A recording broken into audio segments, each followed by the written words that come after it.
Hello, everybody. Welcome to PR Done and Dunner. I'm your host, Bob Geller. Today we have another roundtable. This one is on a pretty fascinating topic. It's about buzz, what it is, how it works, can it be manufactured? And this was inspired by recent news about what some are calling either Geesegate or a wild geese chase. I'll tell you exactly what I mean in a moment, but first I want to bring in our panel. We have a great group here. A hype artist, a propaganda specialist, and a PR consultant. It sounds like a subversive group of characters, but they're exactly the kind of people I love to hang around with. So we'll go around the virtual roundtable, and I'll ask everybody to introduce themselves. And why don't we start out with Kimberly Morgan? Sure. Hi, Bob. So nice to be here. I'm Kimberly Morgan. I work at the intersection of retail, fashion technology, and transformation through the Fashion Tech Exec, and I lead the global nonprofit community, Retail Women in Tech. So I spend much of my days on the two topics that I think we're going to kind of unpack more today. The heart of the conversation, how technology actually reshapes an industry, and how real communities get built and scaled. So Geese Gate or the Geese Flocks or whatever we'll be discussing, it kind of feels awfully familiar to the work that I do. So I'm sure it will. And I love the fact that you bring the marketing, the PR, plus the technology perspective. yeah. Going around counterclockwise, Michael F. Schein, do you want to introduce yourself? That is right. I am Michael F. Schein, and over the last bunch of years, what I mainly do is I'm a ghostwriter for a certain kind of executive and entrepreneur. When an executive or an entrepreneur really wants to establish themselves as the authority in their niche, there are few ways to do that that are as effective as having a high concept book, and that's what I do. And the reason what brought me to that, it was that I wrote a book with my own name on it called The Hype Handbook that McGraw-Hill put out. And I really took a look at all of these people like propaganda artists and cult leaders and a lot of rock managers, which we'll talk about, and how you can kind of take some of their understanding of crowd psychology and reapply it ethically. And so I think some people wanted a slice of what I did with that book for themselves. Well, excellent. And as you know, we had you on previously, and I read your book. It's an awesome book. I recommend it to the audience. And you were nice enough to connect us with Owen, who will next introduce himself. Thanks very much, Bob. I'm a psychologist. I've been delivering talks and keynotes for about 25, 30 years or so, mainly focused on the area of belief. So I got the chance to travel to about 100 different countries, including North Korea, Afghanistan, Iran, Rwanda, and interviewing a multitude of various people, trying to understand why they believe what they believe. And so over the last 25, 30 years, that's what I do. I work in organizations, helping them to cultivate belief, helping them to understand how beliefs change. And my latest book, Inner Propaganda, Leading Hearts and Minds Through Turbulent Times, is really all about that journey, all about my life's experiences in interviewing people, working as a therapist initially, as a psychologist, and then working in organizations, helping them to be able to impact the way in which people believe. So really delighted to be joining this panel today and excited to dive in to talk about the world of hype, propaganda, publicity, PR, and of course, most importantly, buzz. All that great stuff. Well, let me just frame it and share a little bit more than I shared in my intro. And I don't know about you guys, but I recognize that the indie band, and I think they're New York based. Yeah, Brooklyn. Brooklyn. All of a sudden, they seem to be everywhere, right? They made an impression. They got some great reviews, also got panned by certain music critics. They got a great gig on SNL, Saturday Night Live, which I still watch. And throughout, there was speculation that the band used some kind of marketing gimmickry, whatever you want to call it, psyops, that they're an industry plant to get where they were. And there may be a little schadenfreude at play here, as people like to question the success of others, especially in the music business. And there's the old trope about certain acts being manufactured, packaged, and sold to the public versus earning it. Then Wired did a story, and writer John Semley said that Geese did, in fact, use psyops and digital marketing and PR hacks to achieve massive buzz, describing how their agency, Chaotic Good, and I did invite their CEO on, but I didn't to this podcast, but I did not hear back from him. Next time. Their latest psyop is pretending that they had Yeah, nothing yeah. to do with the band Geese. Apparently, that Well, maybe there is such a thing as bad PR. yeah. Anyway, the story said that they used, shall we say, questionable tactics, stacking the deck with ginned up social media fan pages, which helped them catch on like a contagion. And since then, there's been other pieces from, newsletter writers, Substackers, questioning the conclusions of the Wired piece, saying, in fact, that it's not possible to manufacture that kind of buzz or influence, for example, the Spotify algorithm through these tactics. So I guess I just want to go around and ask you generally, all of you, because we had some discussion beforehand, and I shared the article and you all read it, I believe.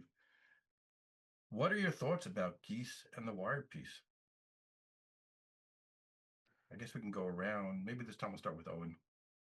So I suppose from my perspective, I think in some areas I'm quite pessimistic. And I suppose when I looked at the story and I started to read through the articles and saw the Wired piece and all that, I'm like, I believe most bands are using some form of the kind of method and approach that they took. The area of ethics is not something I usually spend time focusing in on. Obviously, it's critically important, but I'm more fascinated or more wanting to understand what did they do, how did it work, why did it work, and to what extent I suppose it worked or didn't work is also the conversation chatted about. But I think when I look at it, the anatomy of buzz, the ability to build buzz inside of it, often comes down to every single tactic you can to try to make sure that people perceive that this particular band, in this case, is really, really amazing.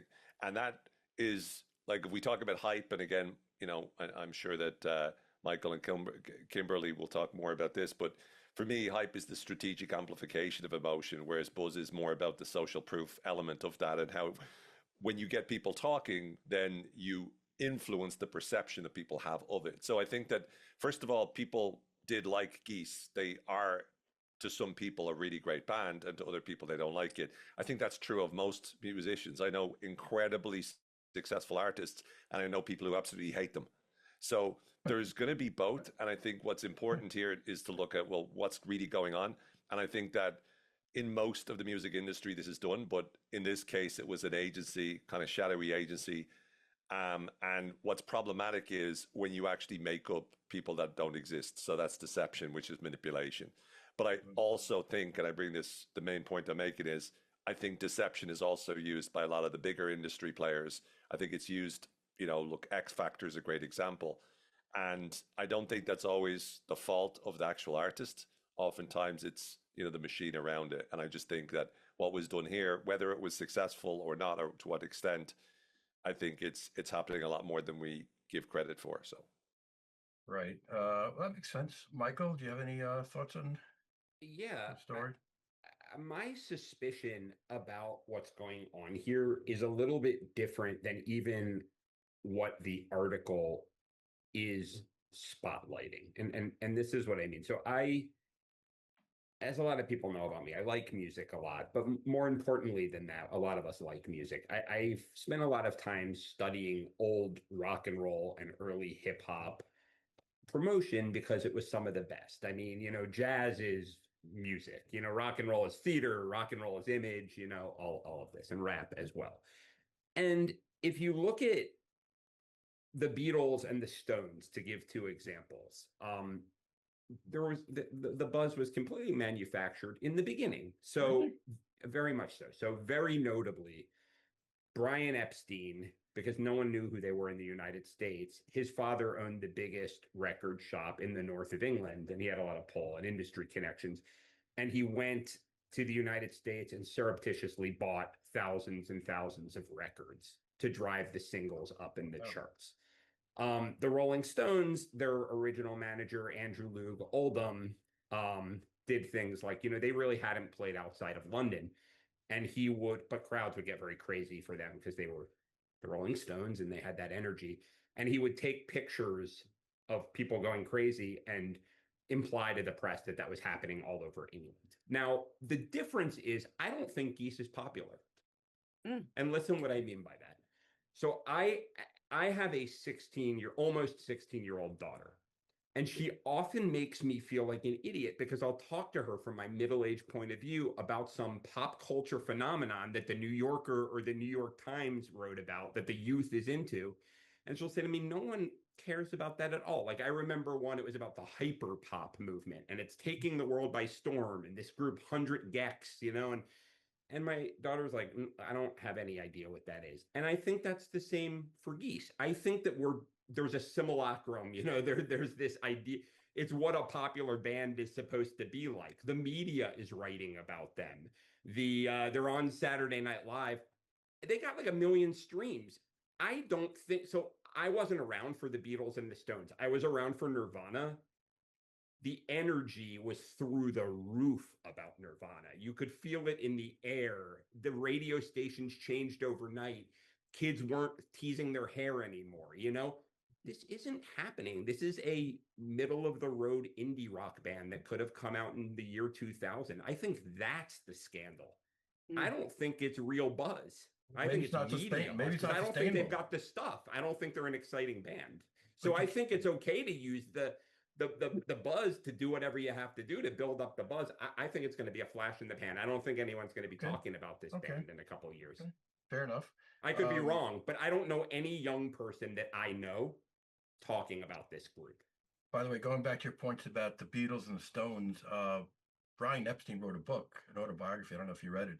He was apparently a great PR guy, and he worked the machinery to get them on the Ed Sullivan show, prime placement for that. So, and I guess what I want to leave you with here, and then I want to pass the baton to Kimberly. This isn't about whether I like this band or not. That isn't my point. It's that I would love to discuss the difference between using hype and using even deception, which I don't think is a good thing, but to get the ball rolling down the hill, or a media firestorm that isn't actually real, that it's media writing for other media, but no one actually cares in any real way. Fair enough. Kimberly, what are your thoughts?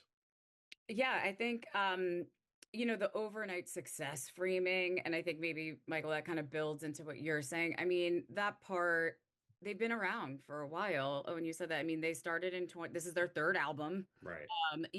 They're a band, and I think they're using the same promotional tactics that I think would be like standard for a very relationship-based industry, which is music, using all channels and venues to get exposure. And I think for those that are deep in the indie rock, I am not. I hadn't heard of Geese before. I'm a music lover, but I think that sustainability is yet to be, I think, played out by this, moment of hype and kind of spotlight on chaotic good, really. They're the ones that actually have been talking the most in these articles and interviews about their tactics. It's really actually Geese has been like a second stage, which I think is really funny in a lot of these conversations. And I think it wasn't necessarily so sudden, but I think it was made to be framed like that.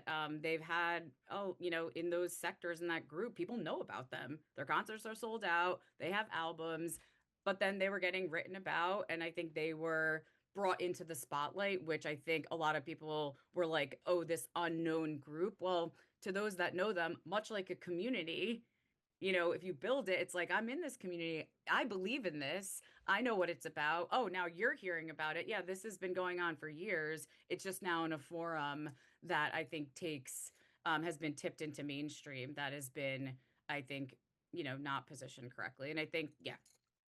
I hate to, I don't mean, I want to layer on, because something you said just helped me clarify my thinking around this.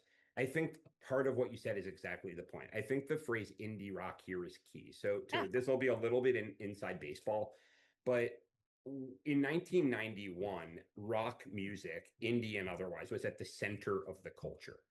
Right. If you were a big band, you were selling millions upon millions of albums.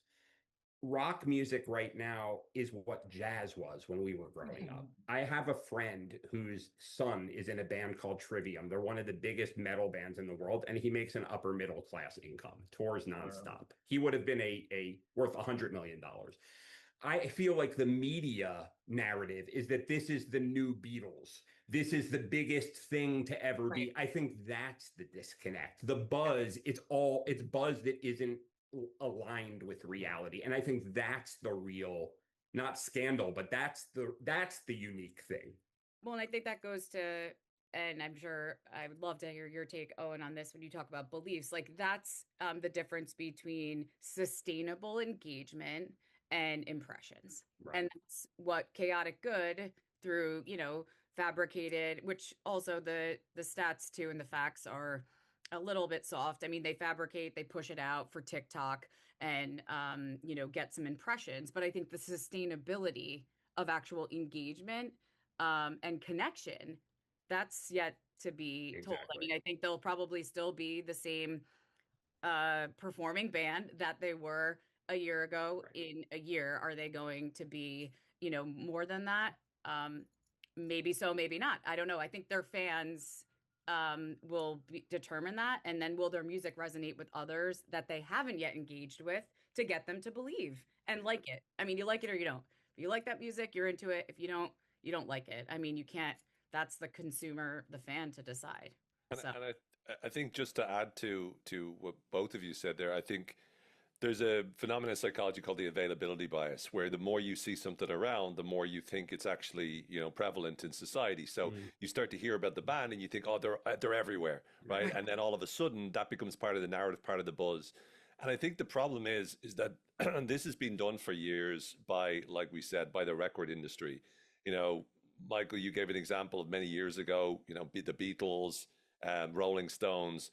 It's done to get you up to a certain point. And then there is going to be a place and a time where your music either is consistently good. And there's situations, right, where the first album could be amazing and then the second album not so much, and then they fall by the wayside. Or there's situations where first album's amazing, second album's amazing, third album's amazing.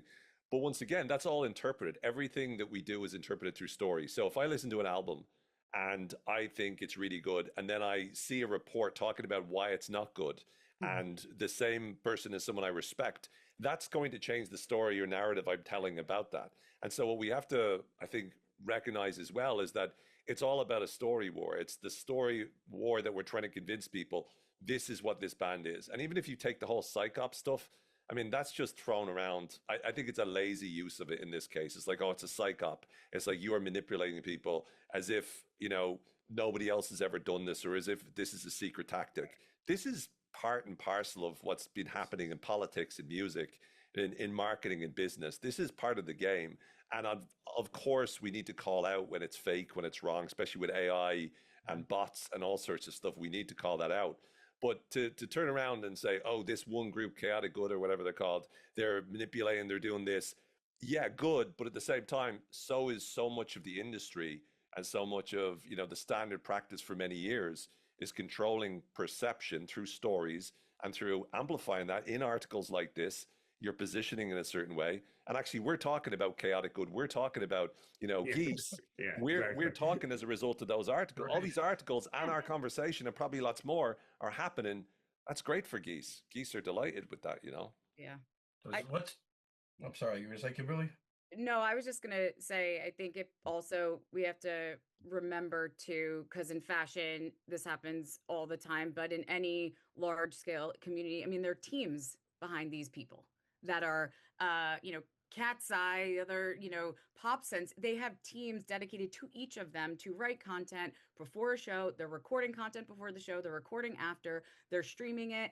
And it's their voice. They're hoping it is. And I think that's also what I think is kind of a question to an artist, a creator, a community is your voice, when it's repeated or amplified, what you want it to say? And is that authentic? Because I think that to me is a slippery slope, and you see it all the time in fashion, or a leader says something and you're like, that does not align to anything that you've been saying before, and that authenticity and that connection is tarnished because of that.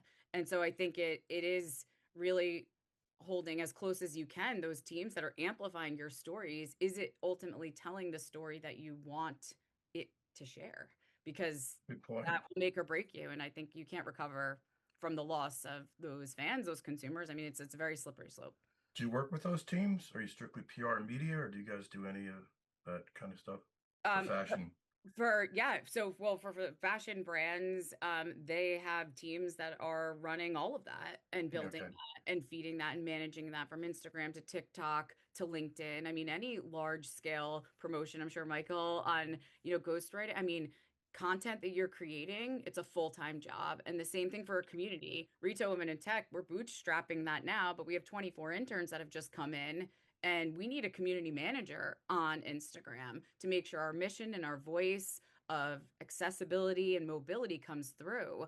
But you can't do that alone. You have a whole team behind you. Well, one thing we can't argue, they're on a bigger stage than they were before. Yeah. I mean, they may not be super famous, but they're out there. People have heard of them. Yeah. Is it sustainable? And I think we could probably also agree, much as you refer back to the bands of old, that it works differently today, whatever it is. I mean, how they got to where they are. And presumably there was some talent there for sure. Does anybody like the band? You've heard the band, have you? I looked them up when I started hearing their name everywhere, so they did a good job. And I looked them up, and again, I'm not probably their target audience, but they sound a lot like stuff I listened to when I was 22. They're solid. I don't know if I would go to pay a ticket to go to a concert if my group of friends were. I mean, they don't think it would be a bad show. But we can't separate our. I'm sorry. Go ahead, Owen. I was just going to say I can understand why they, why they're doing well and why they have fans. Wouldn't be my cup of tea. But I think there's one thing that you said, Bob, that I just think, while the tools are very different nowadays than they were back in the 60s, right? Obviously, completely different in so many ways. I think the same fundamental mechanisms are at play, right? And again, I'm always looking at the inside of the head. So what's going on to the inside of the head? And the same kind of principles, the same thing, the influence that hype has, the influence that buzz has, social proof has, scarcity has, novelty has, the desired identity that we have where we want to be like a certain type of person and this person represents it. I'm sure, and again, you would obviously know a lot more than I would, Kimberly, about fashion. But once again, the decision as to whether you're going to buy something is largely influenced by the influencer or by the celebrity that's wearing that particular thing, and what is said about it and what it says about you if you wear it and what you decide to do. So for me, the same kind of things are going on, while the tools, to your point, Bob, are radically different than they've ever been. And it's much more at scale. You can do so much more. And with AI, we're only at the tip of the iceberg. We're going to be going into a whole new world where they're able to reach into everything we've ever posted, know exactly what we've said, know exactly what we like, know exactly what's changed our mind, and therefore adapt the perfect pitch customized for our brain in the future. So I think it's important, like for me, when I get overwhelmed by that, I try to just remember it comes down to what's going on inside the person's head. And that's the same stuff since the dawn of civilization, or before that. We've been influenced in the same kind of way, just with very, very different tools. Does that make sense? Yeah, actually, I'd love to chime in on that and get everyone's thoughts on this that calling it psyops, to your point, right, Owen? It's such moral outrage, right? And I'm not a fan of lying in general. But why is it that when someone becomes a legend, all of their trickery becomes part of the story that we all love? And when someone isn't up to snuff, or you think, or they aren't as big as you think, or whatever, or maybe they're young and you're old. I mean, we're all not 21, right? So we're like, oh, they're just okay. The kids today don't like.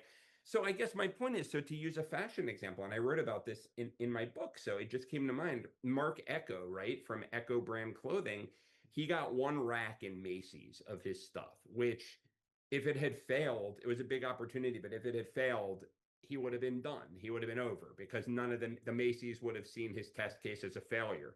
So what did he do? He didn't have the technology. He hired a bunch of interns, gave them cash, and said, go buy out the rack.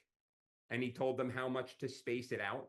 And he wrote about that in his book, and everyone clapped him on the back for it. How is that different than using bots? And I'm not trying to justify lying, or are all these people scumbags? You know what I mean? Like what is it that, like, what creates an article where it's psyops versus the wonderful tale of Brian Epstein and the Beatles bringing them to the top, those cheeky lads. You know what I mean? Like what frames one being this horrible capitalist deception and another one being part of this awesome story that we all love to tell? Well, I mean, we're actually going to get to the ethics and morality part, but first, why don't we take a step back from music and look more generally about buzz? Maybe it's instructive to see if we can arrive at a definition, see if we agree on that. Because as I was considering this whole thing, I was thinking just about PR, of course, and can we say honestly that our PR generates buzz, and how is that different than getting a lot of media? I spent about 5 minutes on ChatGPT, which of course makes me an expert. And it came back with some interesting terminology, which I think might sound somewhat correct. But then again, that's why we're here. We're trying to explore these things.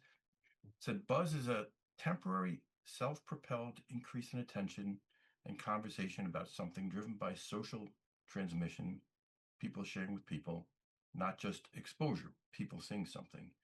It occupies an awkward space between PR, word of mouth, cultural contagion, and market psychology.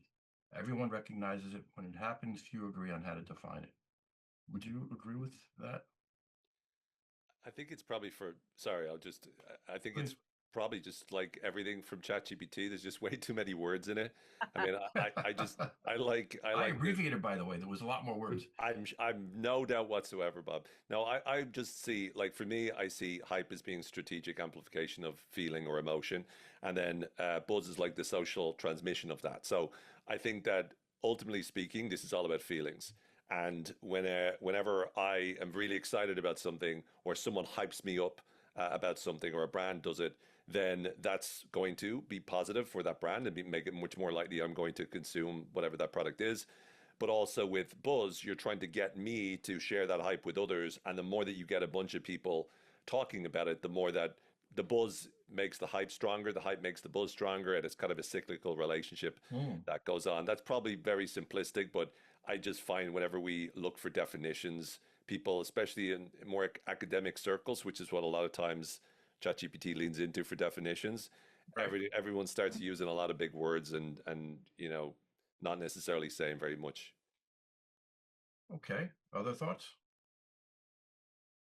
I do think it's momentary by nature. I think it's, a spike in attention. I think there's something that either, whether it's influencer driven or media driven, it's a moment of attention that captured few to share it. And then that can be shared and amplified. But that kind of, whether it's fabricated or it was kind of fact-based, it is something that is momentary. And I think what needs to then I kind of move from buzz is the engagement to have that sort of snowball effect, to have that continuity and consistency. Right. Make it not fleeting and not Right. maybe a spike, not momentary. Exactly. Do you agree, Michael?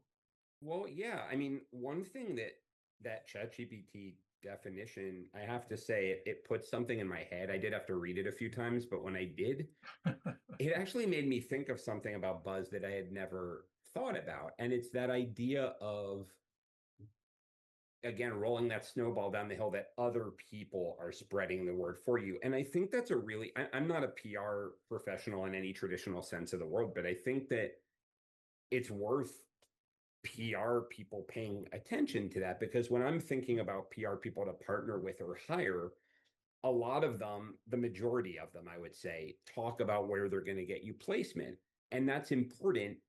And I can't tell you how many people in the book world I know who got on shows you've heard of, Fresh Air, all these things, and nothing happened. Like, it just kind of, they got exposure, and then here's your bill for getting me on all of these publications.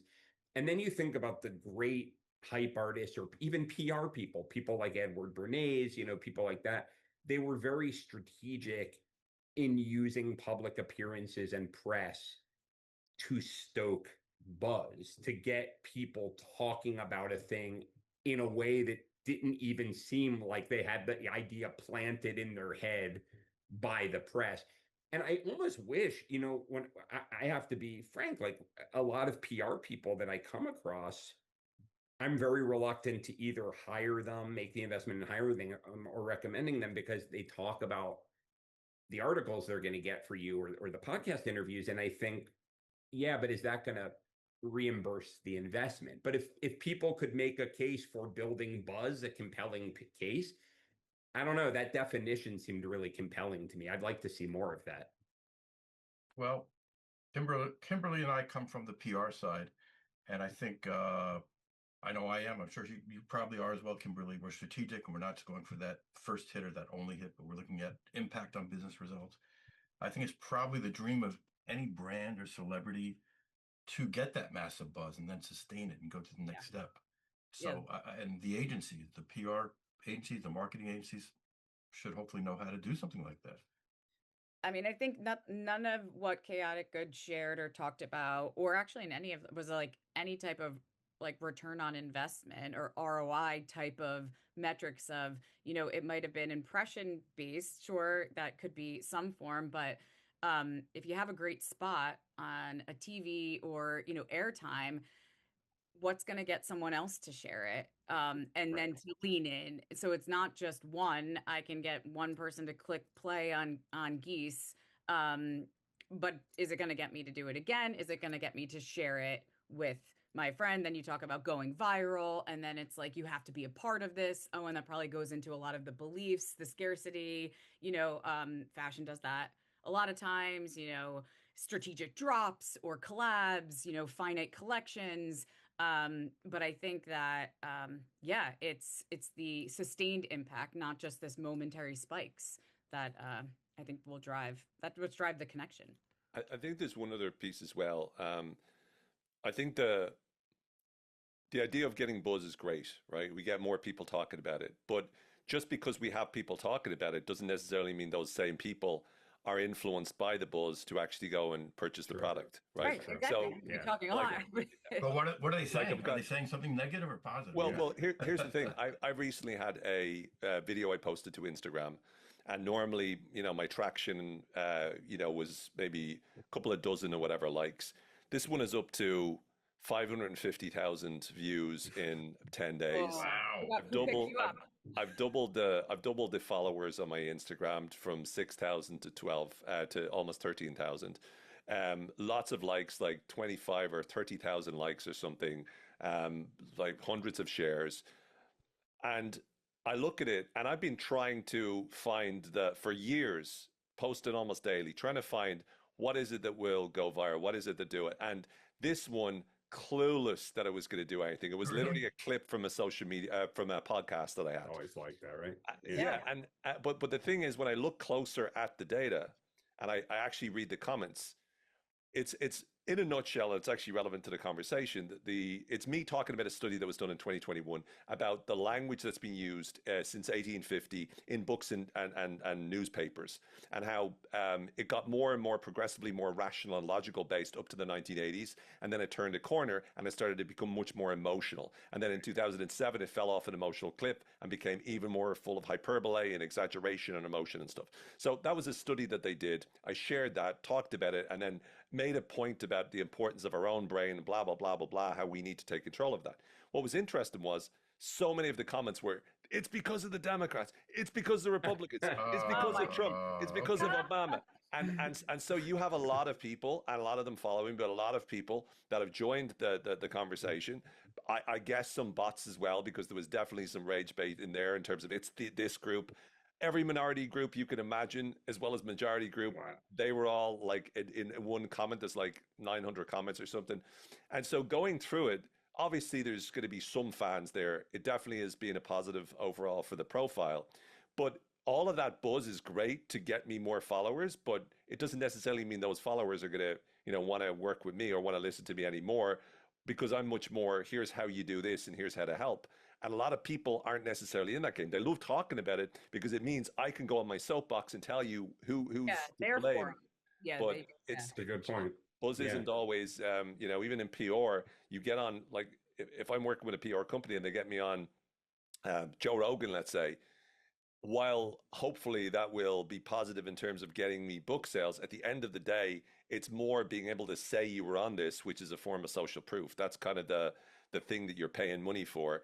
I'm probably overpriced for that specific case. But if you've got a good PR company who is strategic, who is thinking much more about how do we actually get the ROI, then you're in a much better place. But it needs to be relevant to what you're actually looking for them to do. Do you know why your post hit such a nerve? Yeah, I think it was giving science to explain something that everyone had been feeling and no one or very few people had articulated clearly. I was like, that's it. But they also bring with them the narratives as to why. And the narratives as to why, I didn't get into that, right? Because I think there's a multitude of factors. It's more complex. No one wants to hear that because everyone likes the nice little, tie a ribbon around it. It's because of this demon group that I hate. And we're the victims of this demon group. And I think that this is, part and parcel of the world we live in at the moment. Well, I think the next topic we'll get to, maybe a few mixed together, are, and we're starting to get to it already. How does it work today? Can it be manufactured? That is buzz, and what are the ethics around it? We started to talk about that. I think just learning from your example, Owen, as I understand, there was some emotional hot buttons you pushed, maybe, or not intentionally, maybe, but and emotion is part of it, right? Getting people to care about something. Yeah, I mean, a feeling is the way to get attention. I mean, that's just all there is to it. It's the primary way to get attention. Even if you give a statistic, the statistic will only get attention if it either feels right, as in this, yes, that's true, or if it surprises us and goes, really? That's not true, is it? So it's always a feeling that we use. Fashion is the same way. Music is the same way. Everything that we sell is led by feeling. We all know this. With my thing, I was as neutral as you could get because I was simply reporting on science, and then we need to take responsibility for ourselves. But it doesn't matter what I said because no one listens to the actual, insight. Everyone's like, yes, and let me tell you why. And even I did a follow-up video where I was like, hey, listen, just to know, like, let's not focus on one group and stuff. Let's just do it. And like even 10 out of the 12 comments are 18 out of 20 comments there were like, yeah, because they did it. And I'm like, did you even, like, are you lit? Like, I don't get it. The question is, can you avoid those kind of conversations these days? No. I don't know. But what do others think? I mean, clearly it works differently today, generating buzz, than it used to work. I mean, I'd love to pose like something I think about that I haven't cracked yet. So, I mean, I've studied all of these people who, Owen, kind of did what you did. Like they have a sense, right? They have a gut. They're artists. I mean, Edward Bernays, I don't know if the listeners know who he was, but he invented public relations. I mean, he's behind some of the most, widespread campaigns of awareness of all time. He's the reason that he ended the taboo on smoking for women, all of this stuff. But he was completely just an artist. I mean, he studied psychology like you. I mean, he was Sigmund Freud's nephew, but he wasn't looking at statistics. Whereas you have a certain breed of marketer now, and I struggle to see how they do it. And I'd love to think, are they as effective as they say, or are they all buzz? Like a Noah Kagan, I forget his company, but he launches products and builds millions of followers, and then he does it like a computer scientist. He puts out ads, tweaks one word, ABC tests, tweaks again. And it seems like these people who, chaotic good, did the same thing. And so traditionally it was the Don Draper, Edward Bernays idea of we understand what human beings' deepest desires are. Is there a way to crack the thing through math and through algorithms? I mean, it seems like people are doing that. Well, big tech is doing that, no question. Yeah. There was a quote in one of the articles about big tech supplanting media companies. They have now more control of everything we see and do and read, and it's like monkeys with typewriters. If you need people with brains to write the ads, but if you throw enough iterations out as quickly as possible, and then you get the accident like you got, and then your algorithms can go through and figure out how to refine one extra variable, one syllable, one comma. I mean, it seems like that's being done, but I have yet to crack that side of buzz building. It's sad if that's what we're reduced to, I think. But I think AI is able to do a lot of that, but at the same time, once it's a little bit like AI is making predictions whenever we speak. So, M dashes are now, you see an M dash, you assume it was probably AI. Yeah. Right. Pretty soon, as we change what we're doing, AI is going to follow us and start to copy that. So Yep. whatever way we're writing, so it's not AI, is going to sound like AI, let's say a year from now. And I think the same is true in terms of marketing. The more it finds the sophisticated approach, everyone's going to use that, and then it's just about being more creative. I think the company you were talking about there with was AppSumo, I think is the name of it, with Noah That's Kagan. right. The I know Noah AppSumo. Kagan I know company. AppSumo. Yeah, that's right. And there's another company, and I can't remember the second name of the guy. It's Gabriel. He has a company called Mischief, MSCHF, and this was one that I saw where he engineered hype without necessarily just looking at the data. He came up with a concept called Jesus shoes, where he got some water from the Dead Sea and had them inside the shoes, and they became ridiculously popular, ridiculously successful. And then he went with Satan shoes, the following year, and again sold out, made them very exclusive. He's got a community. He does this drop, massively uses novelty, scarcity, and that's clever though. Well, yes, that's it. It's the cleverness. It's not necessarily data analysis. Right. This is creatively, just having the guts to just do something absolutely off the wall. But the data puts the fire underneath it. Like, I think that's the difference, not the data, the machines. So for example, you accidentally created a post that worked, which I think is common, but then a Noah Kagan or this other guy might take that and do 17 iterations of it using their AI algorithm, look at the data, split test that further, all of that stuff. Mm-hmm. I think the example that you shared, Owen, on the fashion execution too, I think there's AI can do so much with data and the massive amounts of data, but I ultimately think he knew who his customer was. I mean, is he selling to me? Maybe it was, but I think it's these OG foundational principles that still ring true. Like, ruthlessly know who your customer is. Like, who's your audience? You got a lot, like you just said, so many impressions viral, but none of those people are going to use your service. Like, you wouldn't reiterate that. I would tweak it to go to who your audience is, try and replicate those points of engagement, but to who your audience is. And the same with fashion. I think when you use data and amplify it into generic execution, that is very known to the customer, and you lose them. And in fashion, like many industry, the competition is too fierce and there's too much out there, they'll go to something next. And so if you don't know your customer ruthlessly, if you don't add value, real value, and meet them where they are, if they're not shopping in store, don't go to them in store. If they're on Amazon, if they're on TikTok, you got to be where they are at every point and offer value. I do think if you don't hit those 3 points, just like Geese, if they're, their fans who were their fans from the beginning, if they start catering to another fan type or their music changes, those people are gone. Right. And I think that it's these principles. I think even with AI, because the pace is so fast and so rapid, you need to have that authenticity, and that what you stand for has to be, I think, that much stronger. You have to appear authentic. It's going to be automated crap that's going to get scaled. I think that's going to be the need even more. What is your voice? Does it come through? Good point. So just one or two other quick questions. We started talking about the ethics behind this, whether we're talking about leveraging data, influencing algorithms, creating, fake fan pages. Where do each of you stand on the ethics behind building buzz? I struggle with it because I think that deceiving people is not good. I think the one point that you absolutely should be a starting point is not leaving people worse off than you found them, right? Like, so if you're selling cigarettes and they're causing lung cancer, and you figure, well, that's what people want, and we can manipulate children by putting cartoons, in the things. I think that's evil. I think that's bad. I think that's unethical.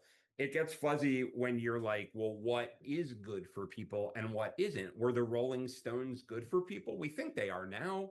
I mean, I keep thinking about them because I just read the new biography that came out on them by Bob Spitz, and they were considered really dangerous by the older generations. I mean, they glorified the drug lifestyle. They glorified the decay of civilization. There used to be riots at their concerts. People would actually get hurt. You know what I mean? Killed. So is that Altamont. Yeah, Altamont, and even before that. And so are they a good thing to promote or a bad thing? And then beyond that, we talk about deception. I don't want to be seen as glorifying deception. I don't think it's good to lie to people. But we can think of so many cases where the lie is part of the fun. We discussed a bunch of them.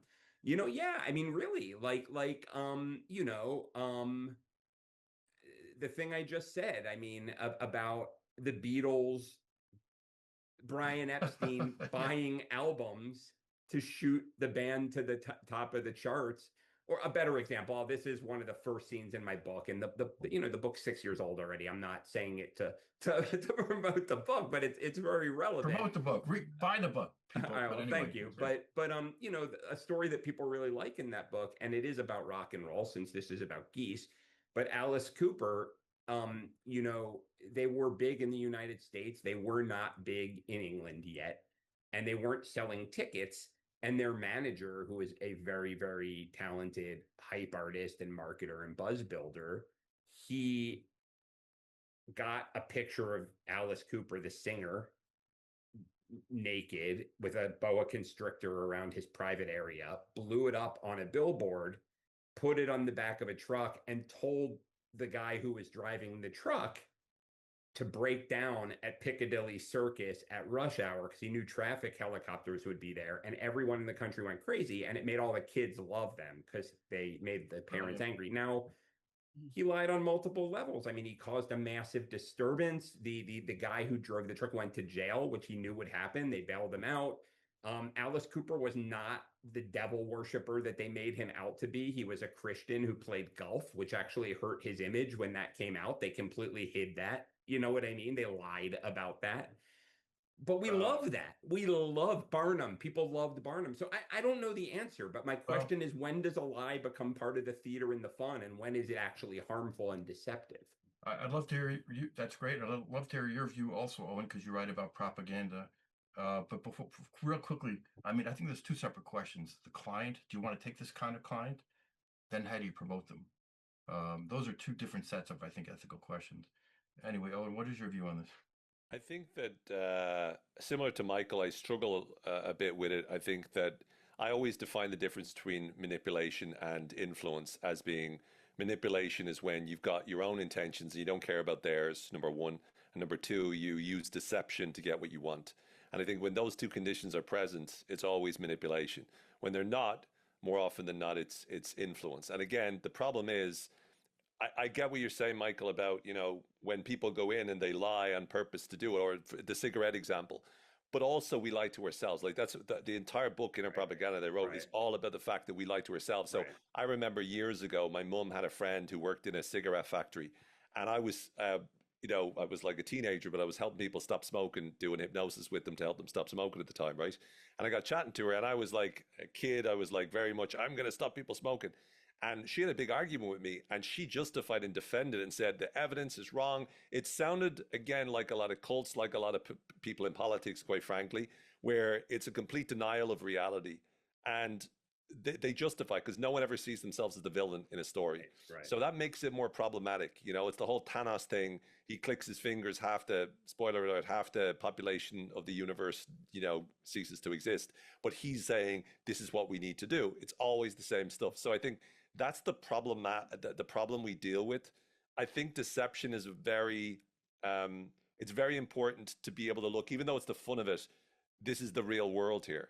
But I would argue that, no matter how badly people at concerts got injured and all that sort of stuff, look at what the leaders of the world do. And I'm saying leaders in general, I'm not going to either side, but look at what's happening in the world today. Like there's so much more. It's almost like if it's official, it's okay. But if it's, you know, this band who, you know, are not supposed to be doing, then that's a problem. And I think that's really where we need to go to. That's kind of what I started out with, is like, this stuff is everywhere. my goal is number one, helping people to get to the point where you can defend yourself and you're not allowing it to unduly steer you in a direction which sabotages your life or the lives of those that you care about or other people in general. But number two, recognizing that this is a story war. We're all in it. We're all kind of put it out. But when you're promoting something you believe in to people, and you're telling a powerful story about it, to me, I think there's lots of ways to do that without lying, straight about it. But again, to Michael's point, there is a lot to be said for at the very beginning getting it up into the attention, because if you play by the rules you're supposed to play with, you're not going to compete with all the lies. Like lies spread 6 times faster than the truth. There's research out there that shows false stories are much more likely to get traction than true stories. And so in a world like that, what do we do? It's a hard question to answer for And that. I don't want to be lied to. You know what I mean? Like I don't want anyone to think that I'm justifying lying, because if you can't have trust in a society, that's a real problem. I mean, if I can't, believe what I'm encountering, if a company's telling me cigarettes don't cause cancer and they do, that's a serious problem. If Brian Epstein is telling me that this number of records is selling, I don't know. It's tricky because I don't know. I'm just curious about what creates a scenario where we're outraged versus where we think it's all part of the fun. They said that P.T. Barnum, everyone knew they were being conned, but that's why they kept going to the museums and to the circuses. Well, what about these fake fan pages or maybe using bots? I mean, is that fair game? Well, I think brands have been doing, and they consistently have that now. I mean, there are a lot of the growing brands and established brands, influencers, affiliate marketing. I mean, they bring on consumers to post. Now for beauty and other brands, they have to know like hashtag ad. You have to disclose. Yeah. Oh, this beauty cream or this and that, but they do say they have to note that. I don't think the music industry has gotten there yet, but I think that maybe that's on a track of where you'd have to say, look, I'm promoting for the band. Like I'm a band promoter and they pay me to talk about, I love this music and you should go to this concert. I think the one thing that was shared in one of the articles too, you can have the team behind it that does the fan page or the bots. But what is that depth of engagement that actually is coming from that? Again, I think it's impressions versus consistency and belief and connection. Because for retail women in tech, we can have a lot of people join our community. That's amazing. But are they showing up? Do they believe in our mission? Are they making connections? Are they driving the industry forward by coming together? Right. We can have, quality over quantity. And I think it's when consumers find out, Michael, to your point, it's like, oh, I thought this was your brand you were using because you felt connected to this. And now you're being paid to tell me. I don't feel good about that. And that has a negative effect on the brand. And I think that's why brands are being they're scrutinizing how they're using this, affiliate marketing or influencers. What do they mean and what do they stand for? Because that's a direct connection to the consumers they're trying to bring in.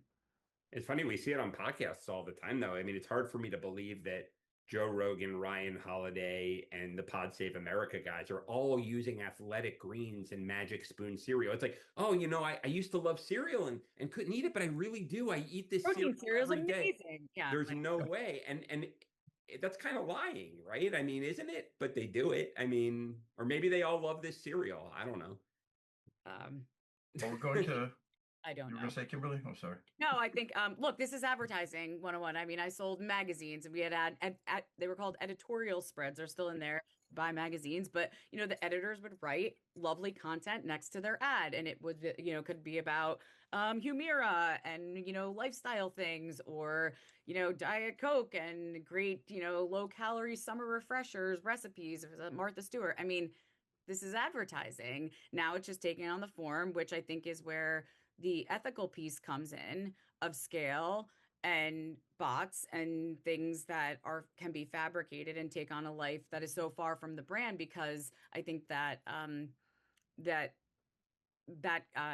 ownership has just been diluted so much. And I think that's where, that slope is really slippery, when it comes to that type of misrepresentation. But I think, oh, and that's why what you're speaking about too, like, what does this mean to me?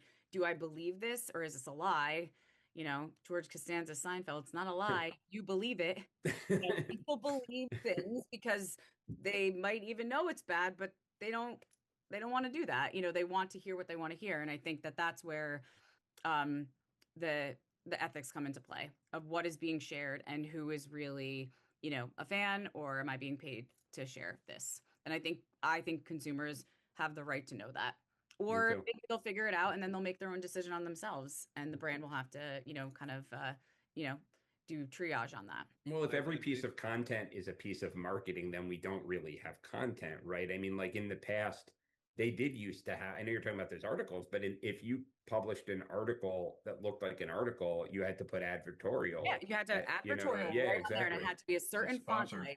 Yep, sponsored editorial. I mean, if you look at it, when I first came to America, I watched the ads for the pharmaceutical I knew you were going to say that. Yeah. Right. And it still baffles me. On the one hand, we don't advertise medicines really, and things like light medicines, but nothing, you know, that you could get a prescription for. We don't advertise in Ireland, as far as I know.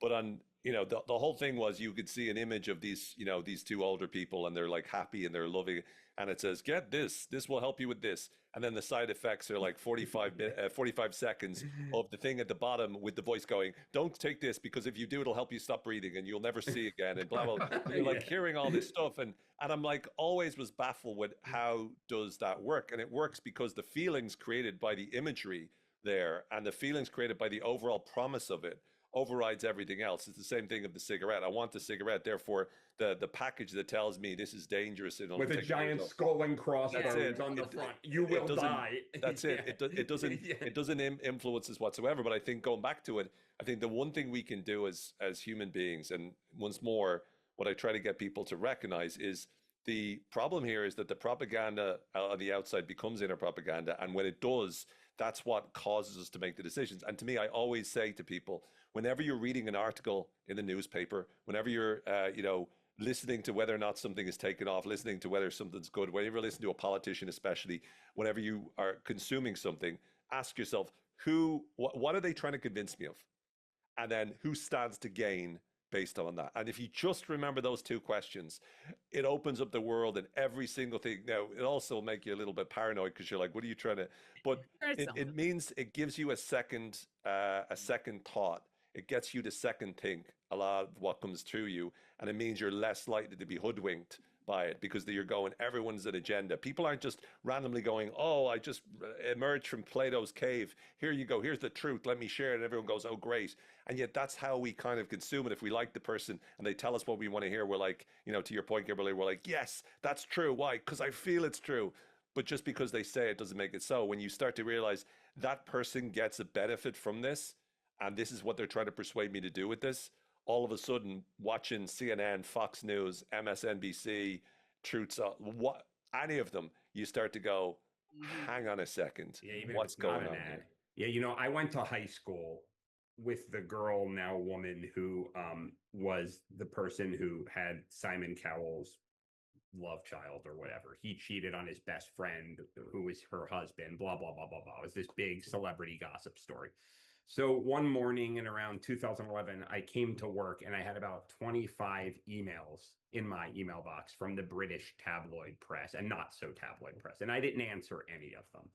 And the reason I bring this up is because of the few people I knew, some of whom were friends who answered, none of them were close friends with this person. And they just made up words that in these people's mouths. Like they had one of my friends, we grew up in Miami, Florida, saying, it was a British magazine saying, yes, she went around with the smart set. An American kid saying went around with the smart set, a direct quote. Someone else said, yeah, she hung around with the popular crowd, blah, blah, blah. They basically said to him, was she popular? He said, yeah. And ever since that day, but yet when I read an article, I still accept it as the truth. I'll tell somebody, you know, oh, I just read in the New York Times or in the whatever that blah, blah, blah happened. When I literally in my own life saw the press just make stuff up for their own interest. And, you know, PR are involved, you know, people, you know, that there's just all An kinds of agenda. stuff Yeah, going there's on. an There's an agenda. agenda in every step in that process, right? So on that note, was a psyop not for Geese, but for chaotic good, maybe? Oh, I think they capitalized on every ounce of that press. But Well, we're going to wrap. Thank you all. Any last final words you want to share? Anything you're working on that you want to promote or anything? Or I'll promote my book, you got your if book that's coming out? okay. Just it's coming out Please. August 4th, 2026. It's called Inner Propaganda, Leading Hearts and Minds Through Turbulent Times. And it's all about a lot of what we talked about, how we convince ourselves things, how beliefs are formed by when ideas feel right, fit in with who we are. And then after that, we make sense of them using logic and reason and storytelling. So it's, I think, hits the nail on the head when it comes to understanding how we believe and why we believe what we do. So I'll just let people know about that. Innerpropaganda.com is where you'd find it. Maybe we'll have you back on again when the book is out. Thank you. Anybody else? We good? I'll share on retail women in tech, but Please. global community allies and female leaders, bringing all sectors, roles, and divisions together. We just launched a Women to Watch think tank, which is a pattern recognition think tank that's going to accepting nominations up until the 30th, but it's to bring in those across human, operation, brand, and tech to share insights and learnings and patterns so that we can basically forge all perspectives into this foundation of AI. That's great. writing human society and how we work. So just a little plug. If you share a link, I'll put it in the show notes. And I will share a link. thank you. Yes. Well, I don't want to be left out. I'm going to plug myself then. So Do it, first of all, please. you told me to promote my book. It is 6 years old, but it seems like people do, Great read. a certain group of people still like it. It's called the Hype Handbook. And it's exactly that. I looked at all of these propaganda artists, cult leaders, crazy characters like Edward Bernays, some rock managers. And I said, do these people understand something about crowd psychology that the rest of us can apply without deceiving, and ethically? Yeah. And the other thing is just in terms of the ghostwriting, I just want to kind of shed a very brief light into why over the last bunch of years I started doing that almost exclusively. Something I found out was that, talking about perception, if you're selling ideas for a living, if you're a coach, a consultant, a certain kind of entrepreneur who has breakthroughs in a technology, an executive who needs to kind of stand in for their brand, there are very few mechanisms as effective in this information economy as the right kind of book. It's a book that says everything else that you think about this corner of the universe is wrong. Here's a new way of looking for the world. And I think that's because people have become so skeptical of the bit content and the algorithms and things like that. If you can say, I dedicated this thought process and time and energy into making an in-depth statement, people afford you a certain, prestige, validity, they'll open their stages to you, they'll open their press to you. So I realized that was real. I could really serve my clients by doing that even more effectively than other things. So my website's Michael F. Schein, spelled SCHEIN.com, if you want to check out more about that. Super. Well, thank you, Pedro, for joining and sharing your insight. It's been a fun conversation. Fun. Viewers, like the content, share it, comment if you like the content and want to see more of it. And we'll see you next time. Thanks. Everyone. Thanks, everyone. Take care, guys. Bye-bye.